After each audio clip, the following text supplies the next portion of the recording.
Hello, welcome to Prove All Things. I want to thank everybody who's joining us today, whether you're watching on Facebook, YouTube, X, or in the CGI Digital Network app, whether that's on your phone, tablet, or television, uh, either Roku, Apple TV, Google TV, or Amazon Fire TV. We thank you for joining us live, and to everyone else who's either watching this or listening to this, we thank you for joining us as well. I'm joined with co-host Mike James. How you doing, Mike? Hey, Jeff, good to see you. How's everything there in Georgia?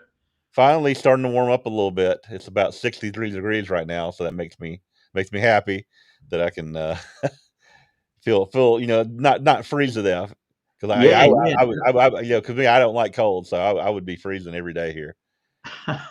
Yeah, we hit 80 here yesterday. We got a little warm spell here for the beginning of the week, but it'll get down to the about 70, 65 here in the end of the week. How was your trip this past Sabbath? Yeah, it was a long drive to New Mexico, but I got up there to Farmington, Aztec, New Mexico, drove through Navajo country. So it's interesting seeing all the scenery there, a lot of wide open spaces between here and Arizona and New Mexico. So really nice drive if you ever get a chance to go through northern Arizona Mhm. and New Mexico. Really interesting sights Yeah, there. I've been there before. It's definitely very pretty, wide open. Just got to make sure your car is running really well because you don't want to get Yeah, stuck out there. yeah, you're right, Jeff. There's a lot of stretches of highway where there's nothing. Yeah. Yeah, I this past weekend, I myself, I visited the Montgomery, Alabama church. It was good to get out there and visit them this week, and we're getting close to the holy days. It's hard to believe, but it's coming up upon us. Yeah, just another month or so. We'll be there. Yeah. Mhm. Not too bad. All right, let's go ahead and we'll bring in our guest this week. We have Jeff Flanick from Ohio. How you doing, Jeff? Great, gentlemen. How are you? Hey, Jeff, good to see Right. you again. Same here, Mike and Jeff. I'm trying to adjust my camera. There we go. Yeah. I lost it. So I'm jealous about the weather. Although we're warm, we're upper 40s, mid 40s, which isn't Mhm. bad. And we've had ice pretty much ever since Christmas. So to get that melted down will be fantastic. And it's just good to see February wrapping up and get to spring. Good deal. Good, good. So could you, I guess for our people who watch, give us just again some little background on yourself. What church you attend, and what's your background in the church, and then we can get into the topic. Sure. I attend CGI Medina, Bill Watson's congregation. I've been doing that for 4 or 5 years. Mm-hmm. Baptized this summer will be 4 years ago. Mm-hmm. I do some occasional sermons, presentations at the church, and I write some articles for the international news. And I like this walk. My wife and I have been trying to study hard and learn things and Mm-hmm. be more compliant with the way. And we have a nice congregation in Medina, and things are going well for us. Yeah. Well, you say you've been in our faith for like 4 or 5 years. So what did Correct. you do before that? For Well, I those was a before that. traditional Protestant, nothing exciting like I was a Hindu or some kind of crazy following a guru in India. No, just traditional church, and I'd been a follower of reading things like The Plain Truth and Hmm. watching different programs. And we had some circumstances. I've been on your show a couple times before. Hmm. We did have a house fire, which kind of woke us up. We had some other things in my life, Hmm. and like, what are you doing with your life? Are you going to go through the same old? When we were putting our house together, are we going to buy this Christmas stuff and keep doing it? And Hmm. Mo learned with me, some of the things I said, and said, no, let's try to be more authentic to the Bible. And that's what kind of got us on this road. And then we started trying to observe Passover in our own way. And then we, stumbled upon Medina's church, and that's kind of where we've gone from there. All right, great, great. So, what do you have for us today? What topic are you bringing Well, to the I program? wanted to talk about difficulties in the Old Testament, and this is a thing that traditional Christianity sometimes doesn't want to deal with, because they separate the old and the new, and they say, well, God is different. The Old Testament God was mean, and the New Testament God is all about love. And it's a key thing where the atheist can use it and say, oh, look at what God did to the Canaanites, or some of the punishments. God can't be true, and he's mean. And if we pull up my first slide, it will show a quote from All right. from one of these prominent atheists. And Richard Dawkins is in the field, and he said here, the God of the Old Testament is arguably the most unpleasant character in all fiction, jealous and proud of it, a petty, unjust, unforgiving control freak, a vindictive, bloodthirsty ethnic cleanser, a misogynistic, homophobic racist, infanticidal, genocidal. I don't even know what filicidal is. Pestilence. Yeah, all those things. Yeah. He's calling God a bully, and he says that what he does doesn't make any sense, and he can't be all loving because he does these things. Yeah, there's a Bible online. I don't know if you've seen it. It's called the Skeptics Annotated Bible. I have not seen it. I've heard of it. Yeah, so if you go to that Bible, it's put together by people like Richard Dawkins and other folks, and so every single passage they have a problem with, they have some kind of different label for it. Whether and you can kind of see their thinking about all these things, and that they go to the entire Bible with this stuff. Sure. Now So that is that coming from his book, The God Delusion? Is that a quote from that book? Do you know? I was reading this. This is the book that kind of got me started looking at this. Is God a Moral Monster by Paul Copan? Okay. Copan. And so I was doing research for actually an article that I submitted to Vance for the International News on Is God Jealous? And that's what got me started here. So I'm not sure where that quote exactly came from. The reason I ask is I finally read Dawkins's book, The God Delusion. I think it was written around 2006 or 7, and I had it on my shelf for a long time and hadn't read it. But I'm going to do a sermon on it, and that sounds very familiar. Okay, It's new in my head that I think it's from that book that he wrote. Yeah. Yeah. So that popped up in looking at things. So as we go through this, I think it's important to remember that Proverbs 25, it's the glory of God to conceal a thing and the honor of kings to search things out. And some of these atheists are very superficial.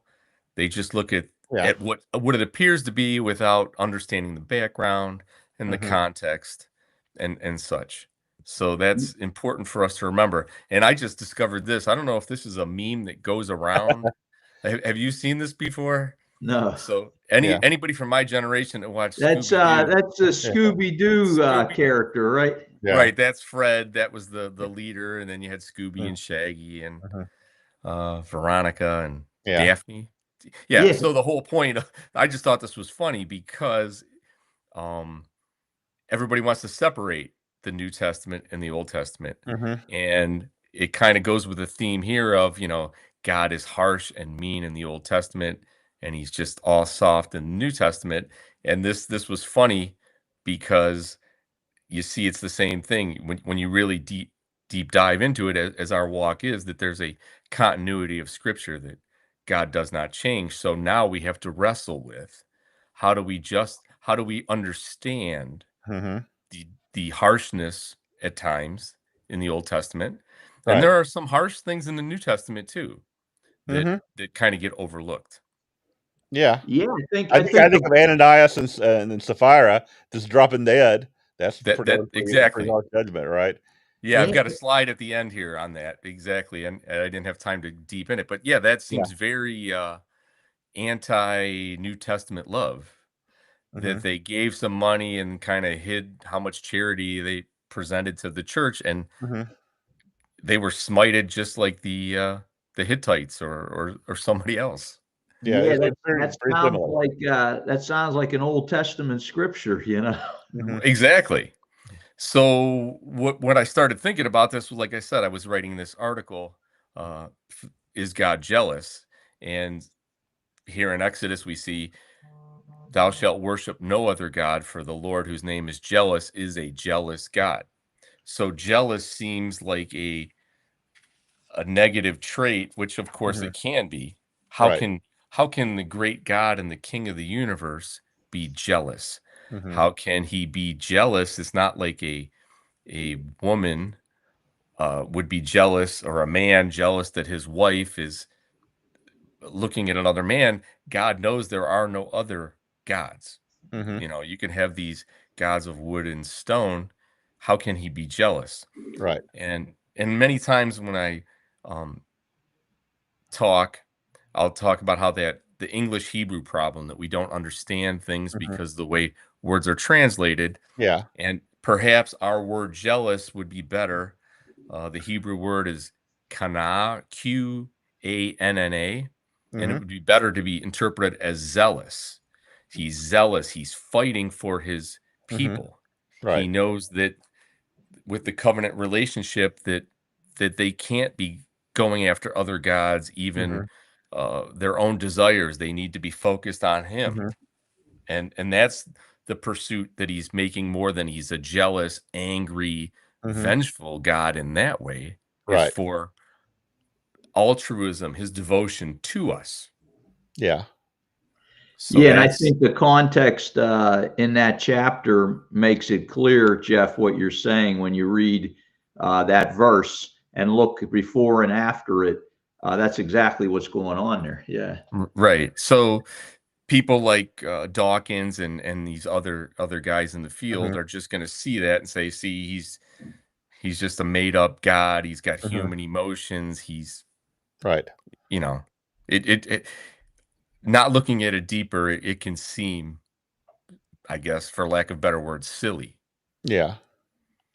So we talked about this book by Copan. Like I said, I do see, I got about 3/4 of the way through it, because I had to, not I had to, I just felt he wasn't giving me all the answers I wanted to try to Mm-hmm. find. So I did some research on the internet.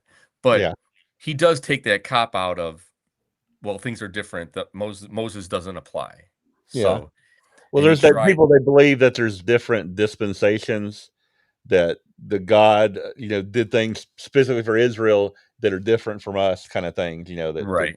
God's not the same. God has his different, you know, different rules he has for different people, which is kind of silly, but Right. I mean, of course, there's going to be contextual, cultural things, but overall, the overarching themes are, yeah, of course, consistent and the same. He does not change, yeah, it said hmm many places in the scripture.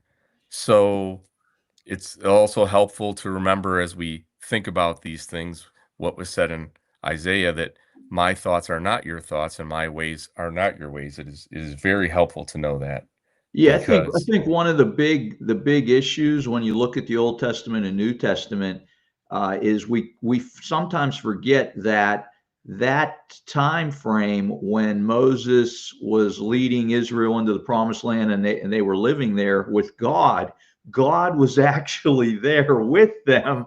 It was a theocracy, right, and right, that makes a big hmm difference in how the law was administered hmm versus when you get to first century Judaism and Christ is on the earth. hmm God's there, but he's not ruling and reigning at that time. hmm He's letting them do their thing. So, God is letting history go, hmm and he's doing different things in that history that we need to be cognizant of, which will help us understand those scriptures. Yeah, I think the big thing, kind of what you're mentioning, Mike, is that the old covenant, because God was dealing with a nation, right? And then, but the new covenant, he's dealing with individuals who are Yes. part of his church, and so that dealing with a nation is a lot different than individuals, because Yeah. he does we don't have to go out and stone anyone, or he doesn't give us any. I don't have to go kill my neighbors and take over their house to expand my property, right? So there's a difference. Yes. Yes. No doubt about it. and it's funny you should mention stoning. I think that's my next slide. Yeah. All right. Um, we'll see. No, well, Well, going up into that. So how can the God that says this in Leviticus, that love your neighbor as yourself, don't hold any grudge against other people? Mhm. And then at the same time, we read about the Right. stoning of your own brother, mother, daughter. But the condition for some of this, like in Deuteronomy 13, it was like if they want you to go serve other gods. Mhm. That was the reasoning for this, that God had this punishment in the theocracy that you're alluding to.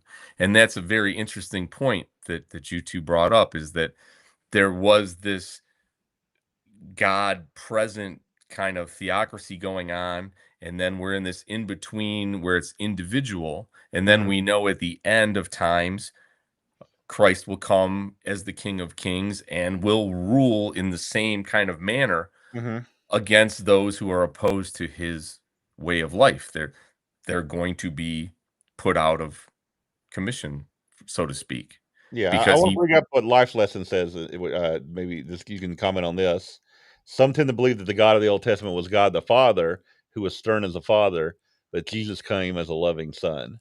Did that guy present arguments like that in that book? uh I'm sure that was like the behind premise. Yeah. I don't remember seeing it directly. But yes, that's what they could say. But we know that pre-incarnate Christ was the one interacting with the children of Israel. Mhm. So he's the one that's speaking to Moses on Sinai. So it's Mhm. hard when you don't understand that. How do we get those things to be together Mhm. when it's not, oh, the father's mean and the son is kind. It's not Mhm. good cop, bad cop. There's there's a Good consistency in God, the bad God. yeah, yeah, right. I know. Yeah, there you go. Yeah, good. That sounds like a sermon title. Good, good.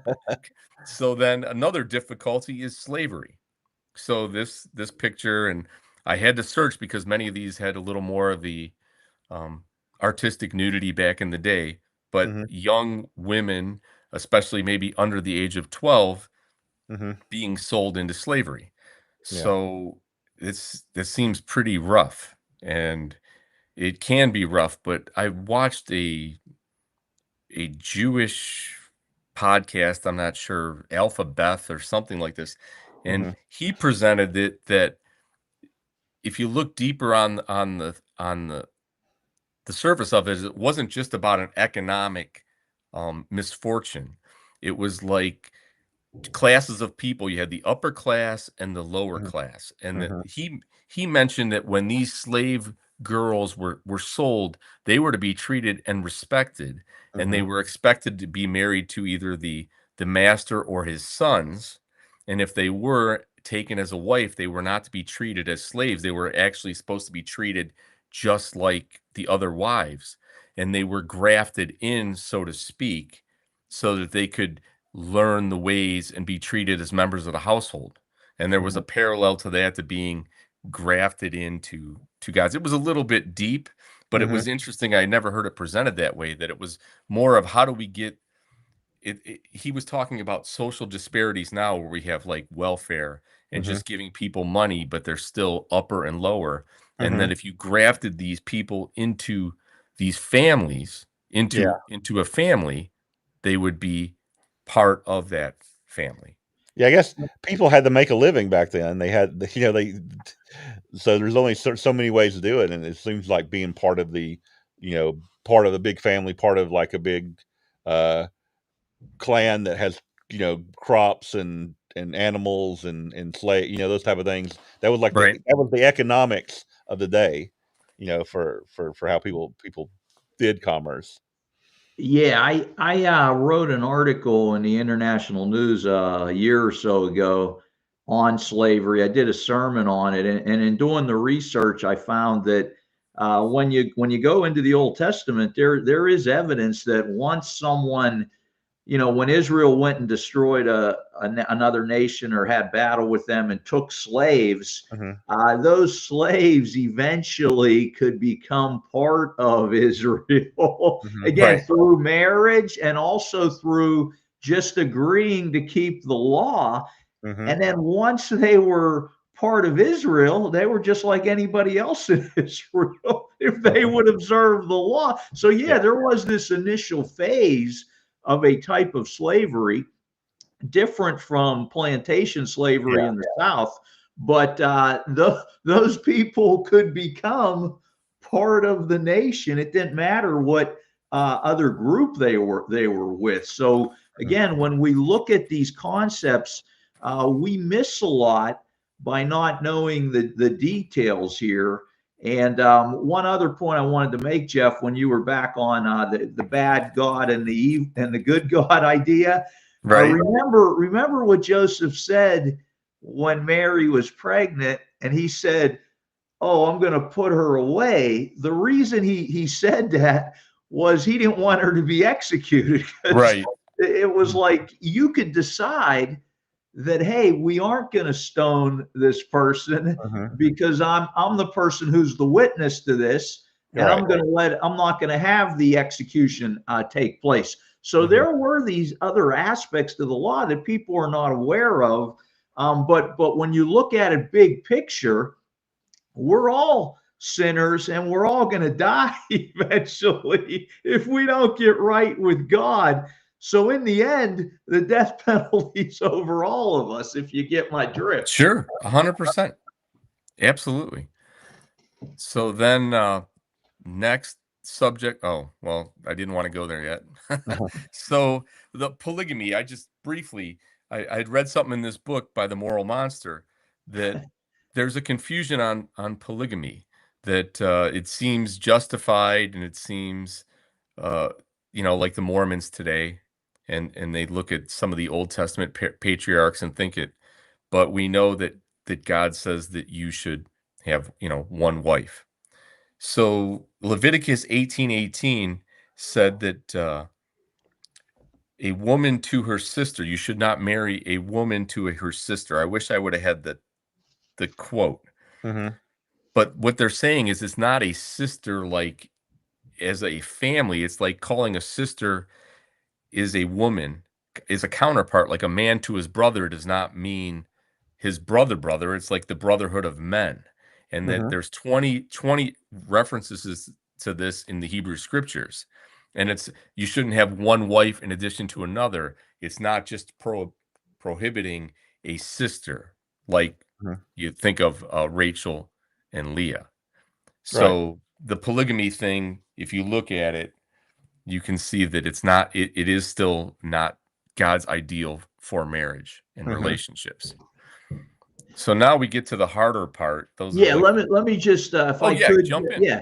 On that polygamy concept, when I've looked into this, one idea, or there's different ideas out there, but remember, God's giving the law to Israel at a time when the culture has already started, it is developed.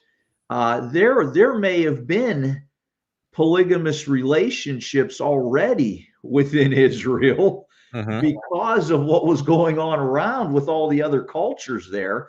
So there could have been polygamous relationships. So some speculate that some of those, a couple laws that relate to polygamy in the Old Testament law are dealing with a situation that is extant at that time. And so God has to deal with what the situation is on the ground, in a sense. So he's saying, okay, if you do have more than one wife, here's how you got to deal with that situation, rather than the idea that, hey, go ahead and have as many wives as you want. So again, there are only a couple laws that deal with polygamy, and it doesn't say, hey, I want everybody to go create polygamous marriages. That's not in the law. It's kind of like, this is what you deal with when you have more than one wife, or if you're putting away a wife, and make sure this, that, and the other thing is taken care of. So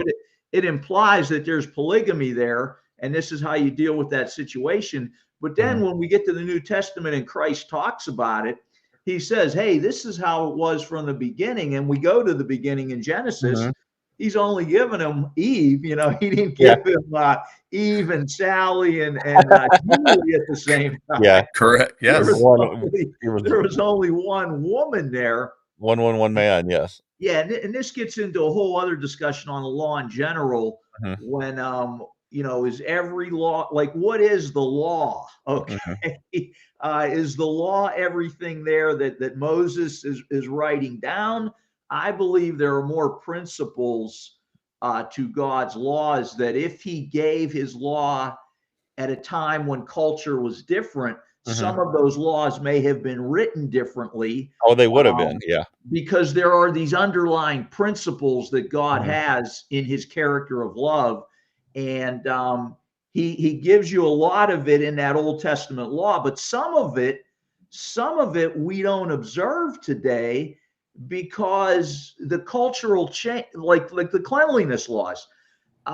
We have indoor plumbing and things of that nature that would make some of those laws superfluous. We, you know, because of our indoor plumbing, we don't need to concern ourselves with exactly everything that's written there. Yeah. And I'm not going to get into all of that right now, Yeah. but I think that's another piece of this Right. Sure. that we miss sometimes when these critics, you know, get on the law or whatever it may be. Yeah. No, you're 100% right there, Mike. That's why these are I said wrestling things, and we have to keep trying to uncover and, you know, looking through a glass darkly. Right. It applies in the whole thing. It's like trying to make sense of these, and when you got, you know, having a discussion like this is helpful to try to help come to grips with these things. And I know you two said you saw my sermon a week or so ago, but for people watching now, I thought this was a great thing that about the what's the difference between knowledge, wisdom, and understanding.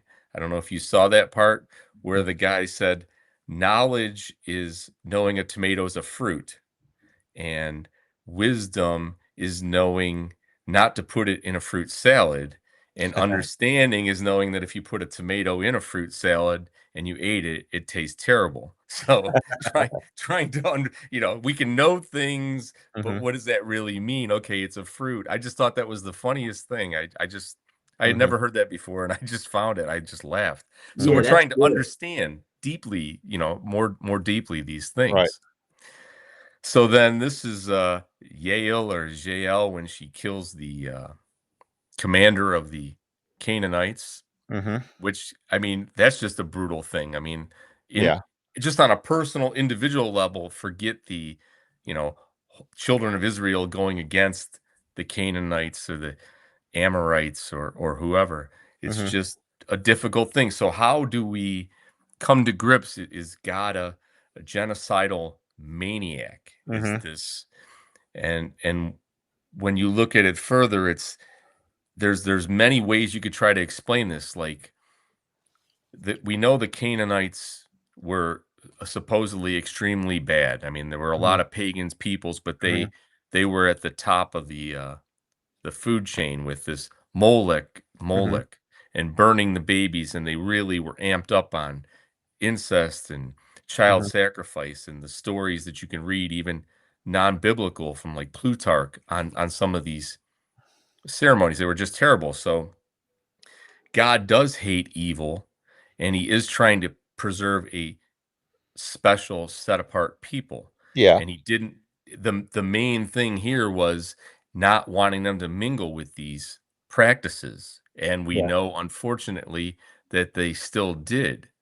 But God knows the future, and He knew that if they didn't get beat down, it's kind of like, maybe it's like pest control. You can never get rid of all your ants, but you've got to at some point tamp them down. Yeah. And if they would have just taken over so much, and they would have been so influential on His people, who knows what could have happened to the Israelites? I mean, they could have taken over and smite all the children of Israel, and that would have stamped out the messianic lineage and the DNA for the Messiah to come.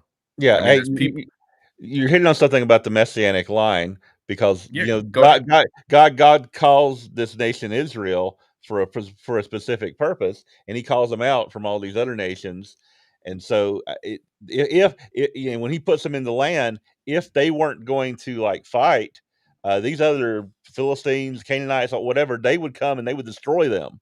They would Right. come and they would kill them, or they would enslave them. Again, also they would mess with the culture and stuff like that. So you have to look at it from the point of view of God is running this nation, and nations war back then. They had this conflict, and he had to preserve Israel. Israel had to be preserved so the Messiah could come, so salvation of all people would come through this nation, and God's laws could be given to this nation and preserved for us. There's so much that God wanted to have in this nation that's why, so you have to look at it from that perspective.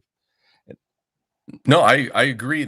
You go ahead, Mike, but there's people that say that for sure. Yeah. Yeah. This was when I was first studying, one of my big problems in the Old Testament was the wiping out of the Amalekites, where it says every man, woman, child, and infant. And I was Right. like, I was trying to reconcile the destruction of the infant with, hey, what does an infant know?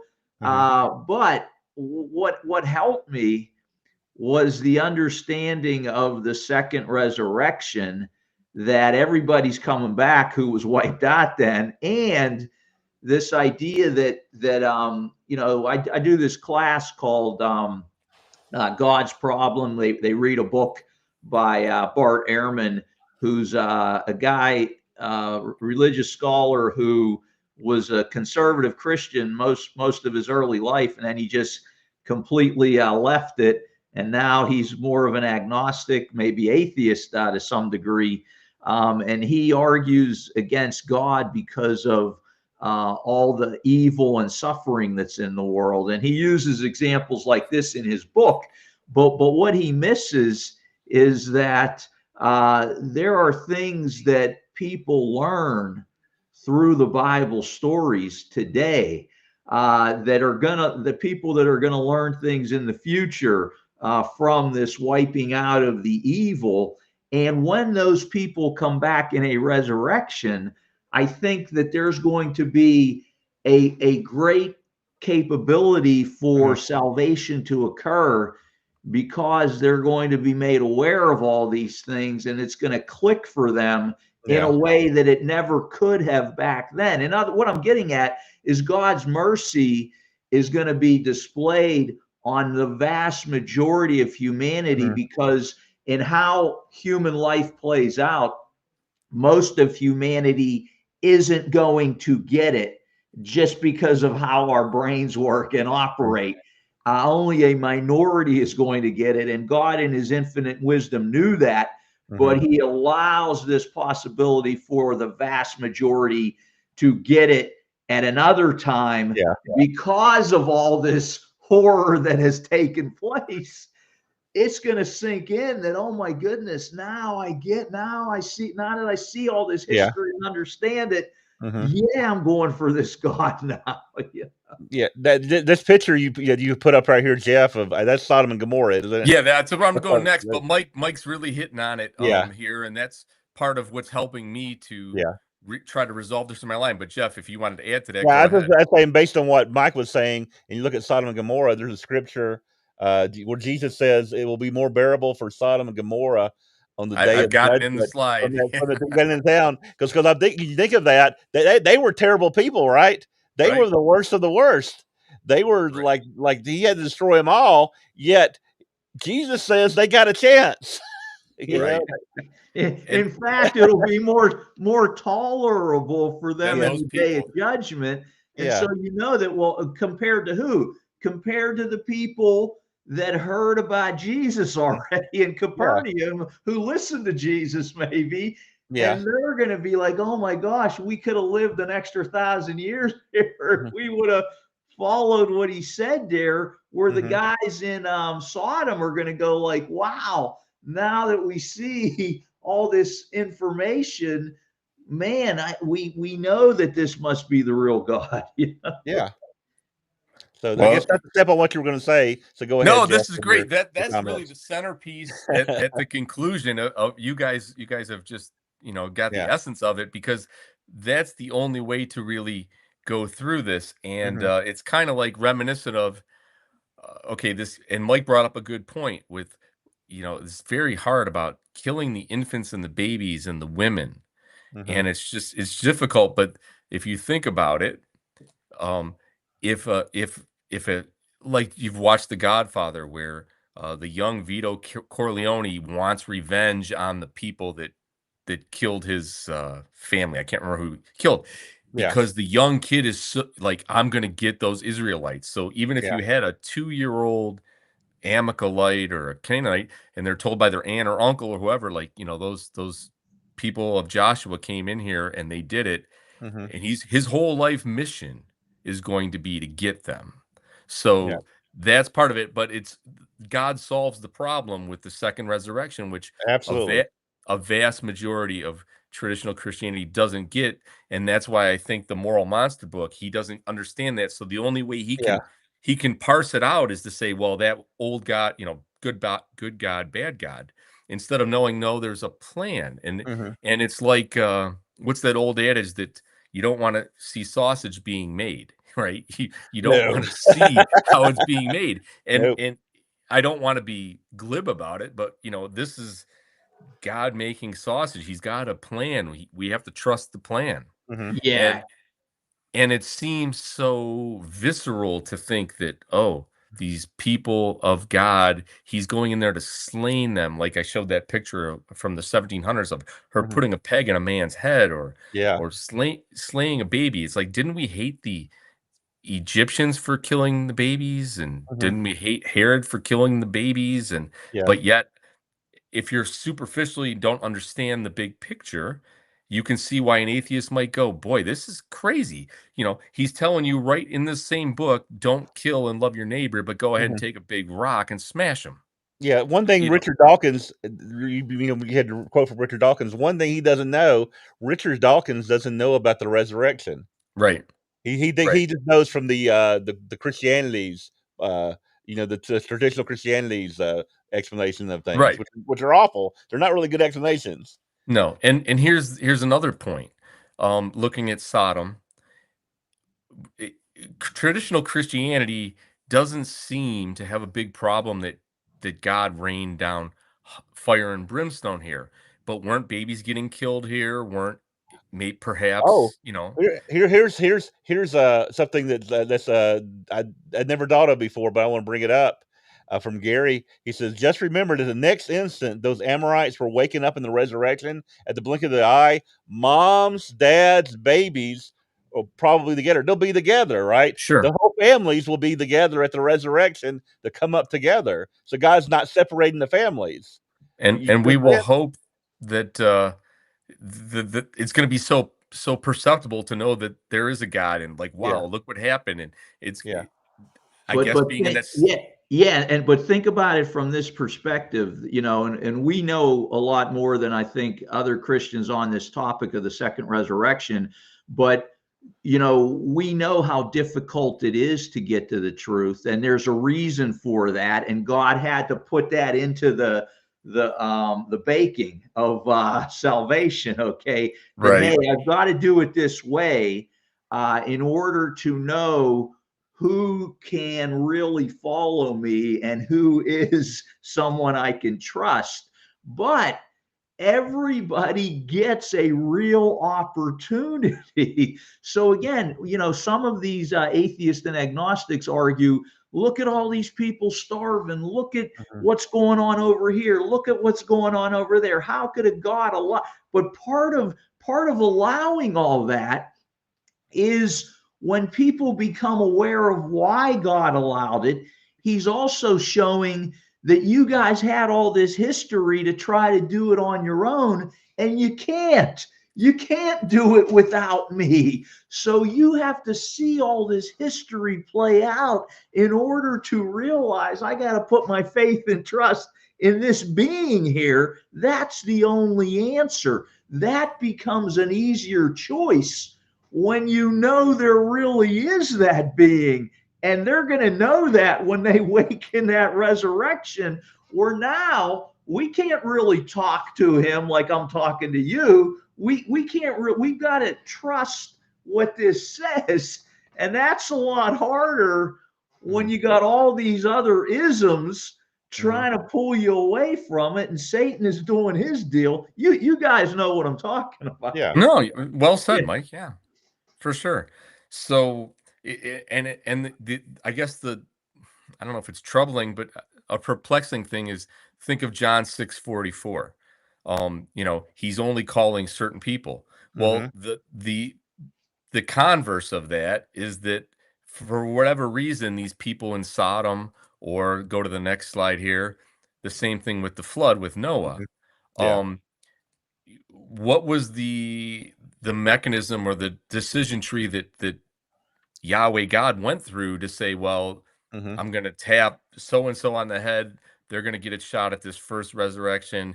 And these people in the flood, or these people slayed by the sword, or these people taken out, well, they're in part two. I mean, he is making a differentiation, just like he's calling Israel, not because they're great, but he said he's going to call this small group of ragtag people. I mean, that's his prerogative. And Yeah, he's in charge. That's what right. we forget. We Yeah. look at things through our perspective as human flesh and blood beings.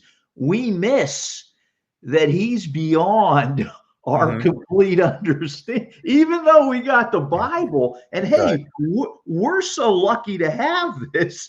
Think Sure. about the history of humanity.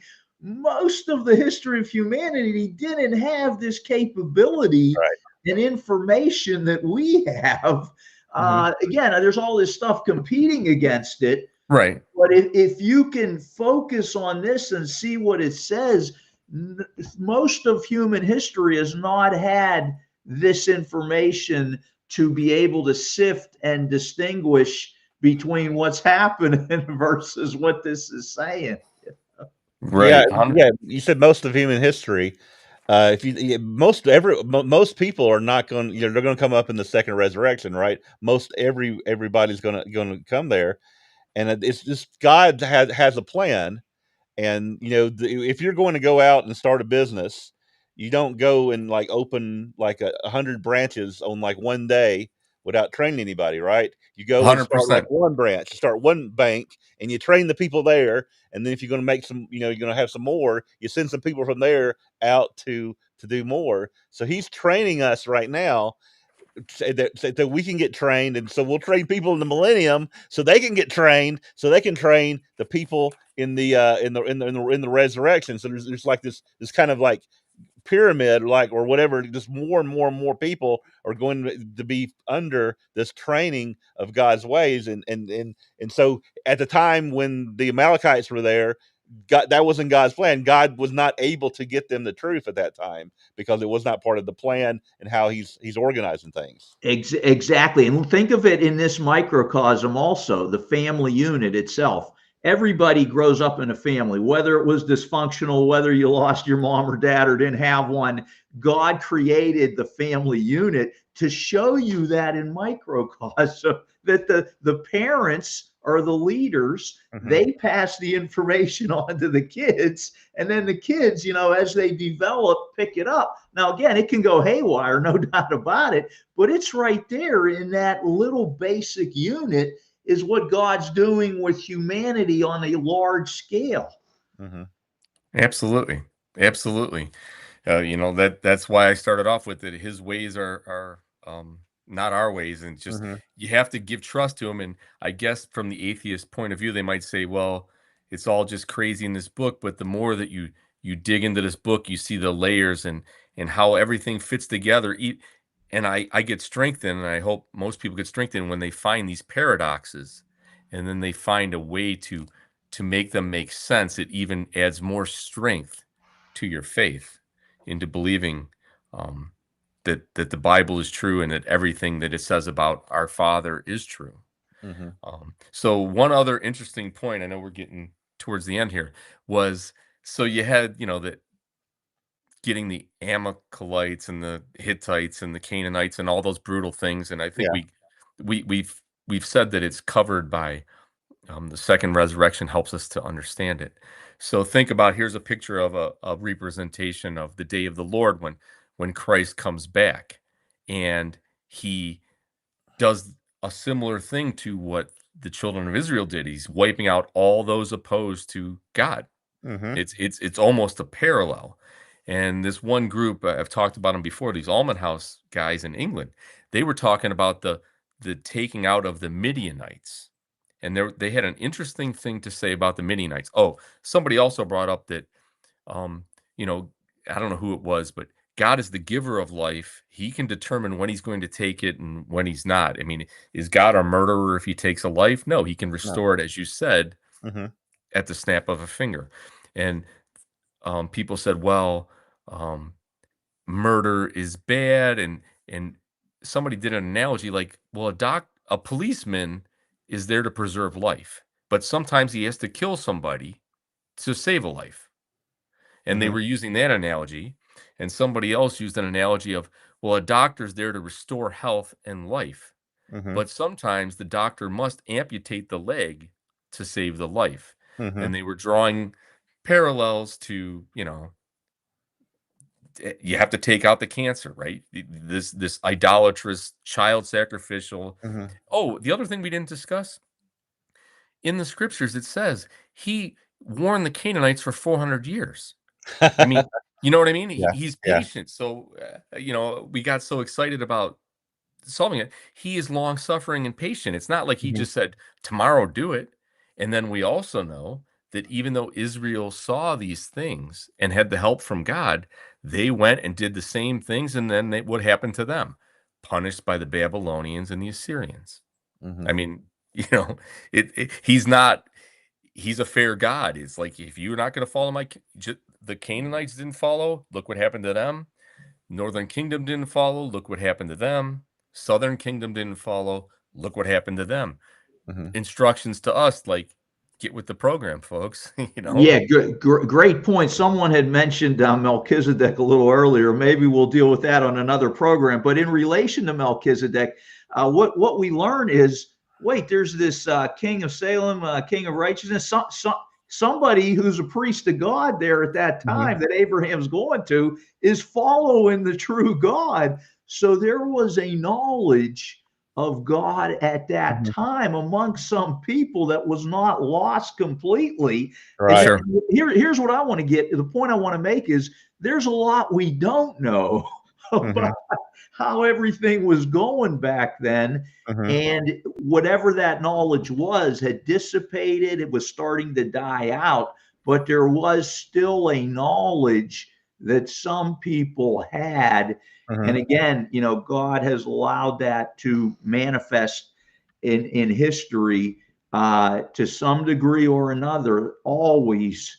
And so some of it is just humans Mm-hmm. going off and doing their own thing, and Yeah. God allowing that to happen because he had to give us free will. That's a Right. whole other topic we haven't gotten into. Mm-hmm. We have to have free will to be able to make our own decisions because of the great responsibility he's giving us with the power that we will have as being similar to our brother Jesus Christ. So that's a whole other part of this. Mm-hmm. Sure. So last thing here to cover here, the Midianites, and this is in Numbers 31, Mm-hmm. where God says, take vengeance on the Midianites. It wasn't just conquer. There was a differentiation by taking vengeance. Mm-hmm. And this was more not just a physical taking of the people, but more of like an occult, like spiritual battle where Yahweh wants not just revenge, but he's taking, or he is taking, it's not revenge, it's a spiritual warfare. And if you think back to some of these battles, there was a spiritual element where the priests had to, all right, what do I have here? The day of calamities near, that's not where I want to go. Like in Jericho. Mm-hmm. So the spiritual battle, they brought the Ark of the Covenant, right? There was an element of having the priests there for this taking.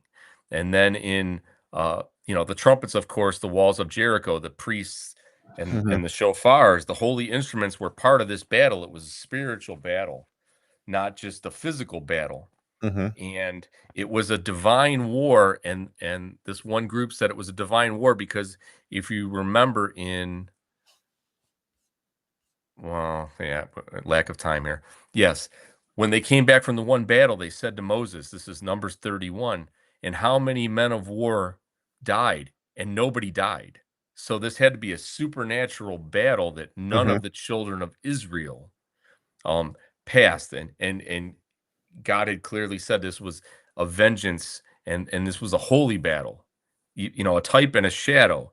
And then they went into this beautiful discussion of, think of the Midianites when they were deceiving the children of Israel. It was the women and Baal Peor, and they were seducing the men, and that there was a parallel between the women and the false prophet of Balaam and the king Balak of Moab, and that parallels with Revelation, where you have the woman of Babylon deceiving, you have the false prophet and the beast. And it was a really interesting talk on how there was a parallel between what happened to the Midianites and Revelation, and that those kind of things that are so brilliant when you unravel the puzzle and the layers of onion just add more faith. Like, who could have wrote this book, and all these books that have so many ins and outs, and so many things that can line up so wonderfully if you're in the know, so to speak, or you care to investigate the puzzle. Great point, Jeff, on that. What you just struck me with was when you read Dawkins, when you read Christopher Hitchens, when you read these atheists who have an intellectual capacity greater than me, okay, I will admit to that, and you're dumbfounded by, oh my goodness, they don't know. When you know your Bible to some degree, like we do, you're blown away by how these intellectual, brilliant people are totally missing something that's really there. If you just put something into it, you can get this. Right. But maybe they're not. It's not there for them because, as God says in Scripture, I'm going to open it up to the doofuses out there because I got to deal with somebody who isn't full of himself.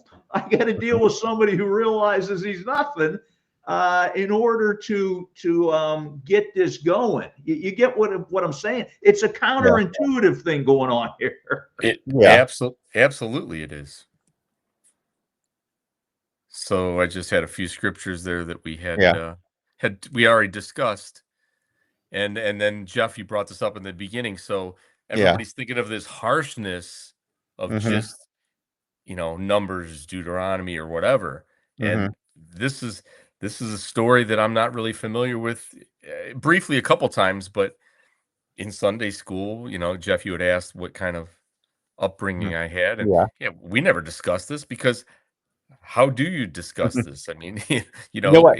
This is probably not the best time to discuss it, but I discussed it one time at offertory, and Okay. and then someone come up to me and it's like, man, I feel like I should rewrite my check, Yeah.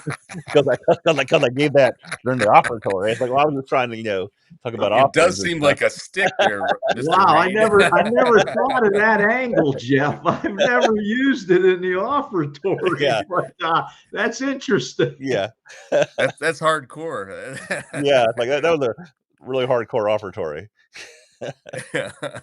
So, at the end of my slideshow here is just Ecclesiastes, of course. It's always a great book, but God's going to bring every work into judgment, good or evil. If he does it in if you're called, if you're not called, the first resurrection, the second resurrection, as Mike had said, he's fair and everybody's going to get a shot at this.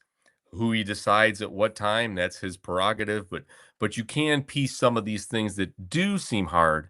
They are cultural. There are reasons. Like I skipped by because we had talked about the genealogy of Jesus, as Jeff had said. What if they got wiped out?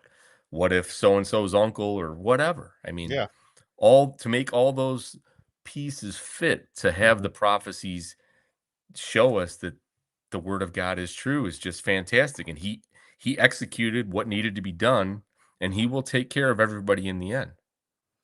Yeah, I think that is another aspect, fulfilled prophecy. When people become aware of that and see all of history and become aware of all of history and everything that transpired, because he's going to release Satan again for a reason.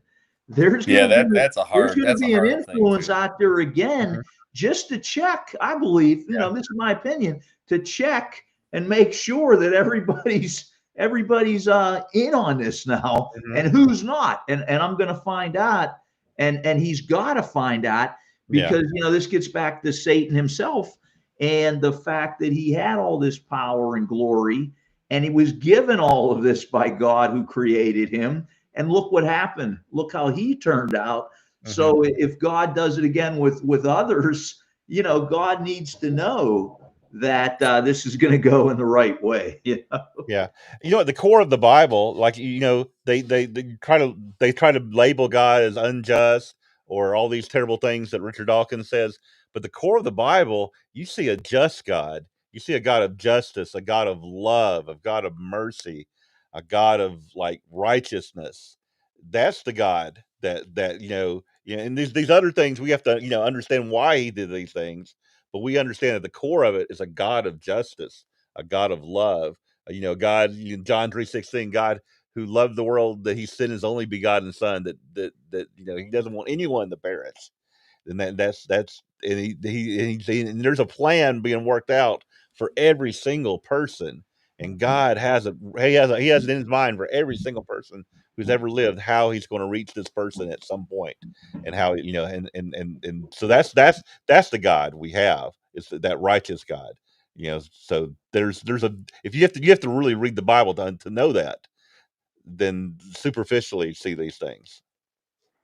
I'm glad you said that, because 100%. I mean, he sent Messiah to Yeah. endure what he did for us, so we have a chance, Hmm.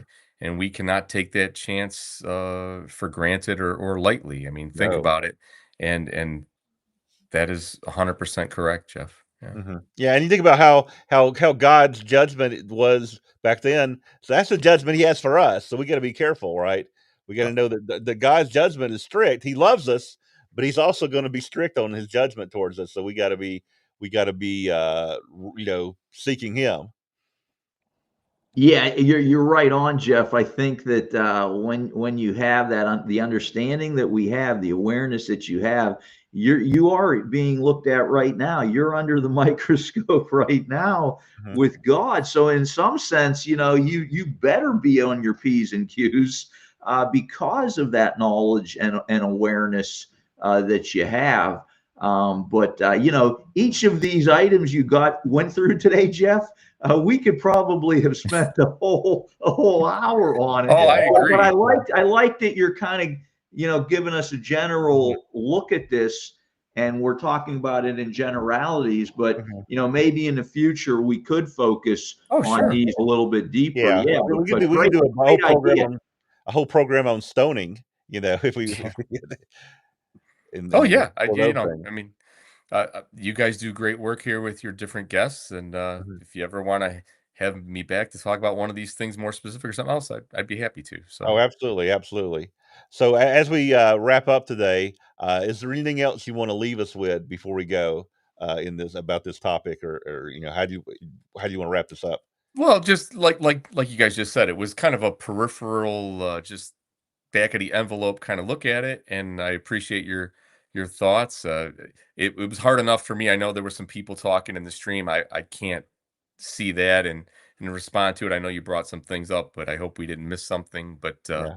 um, I just appreciate the ability to talk about it. I hope some people are inspired to look deeper a bit at this, and if they're troubled by it, they can see that God does have a plan and He does love us, and that He's going to not be unfair to anyone. Hmm. All right. Well, thank Yeah. you, Jeff, for Hey joining Jeff, us. did you Uh, what's your latest article that's going to be in the international news? Oh, I called it something like "Is God jealous?" It's not a big one like some of the other ones. Okay, but It's it's a yeah. going to short one. be. Yeah. I just want to let the people know out there that new If international news should be coming online within the next Mhm. few days or so. The Yeah, next I week. thought it. Yeah. I actually wanted to look to see because I don't know how Vance has to edit me because I'm not the greatest English Yeah. person. I try to Well, be. hey, I do have to warn you though. I talked to Vance. He had a lot more submissions that he could print this time. He'll get Wow. to them. So we have a lot of submissions as far as for the international news. So I don't know exactly what's going to end up in this edition, but he can always use things in future editions as Sure. well. And he does a great job, and a lot of Yeah. people contribute some good stuff. And Yeah. if But I'm I don't sure. make it, that's great. That means there's some really good stuff out there. So But that's I'm good. sure we were going to read it at some point, and Yeah. Yeah, So yeah. That's a good thing, though. I know I've got a few people out there writing some articles and sending them to me, and then I send them on to Vance. So I'm glad that we're a little filled up right now. But I'm just putting a notice out to our listening audience. If you feel your writing is capable, and you got an article idea, just send it to me or Jeff, and we'll take a look and get it to Vance. yeah, the more people we can have involved and yeah, studying and uncovering things that might be not so, like I really love that one group talking about the Midianites and the parallels to Revelation. And I know I didn't, in the short time, I didn't explain yeah. it properly, That but it's would be a whole really, program itself too. it's fascinating. I was just like, Yeah. wow, because you see some of the Ezekiel things overlay on Revelation, but Mhm. I had not heard this one. I was like, wow, it was like a eureka moment.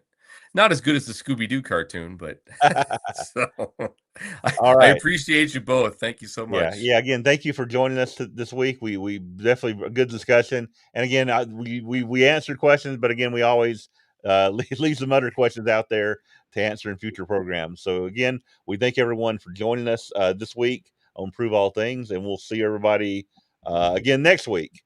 So goodbye for now. Goodbye, everyone. See Bye ya. bye. Thanks, Jeff.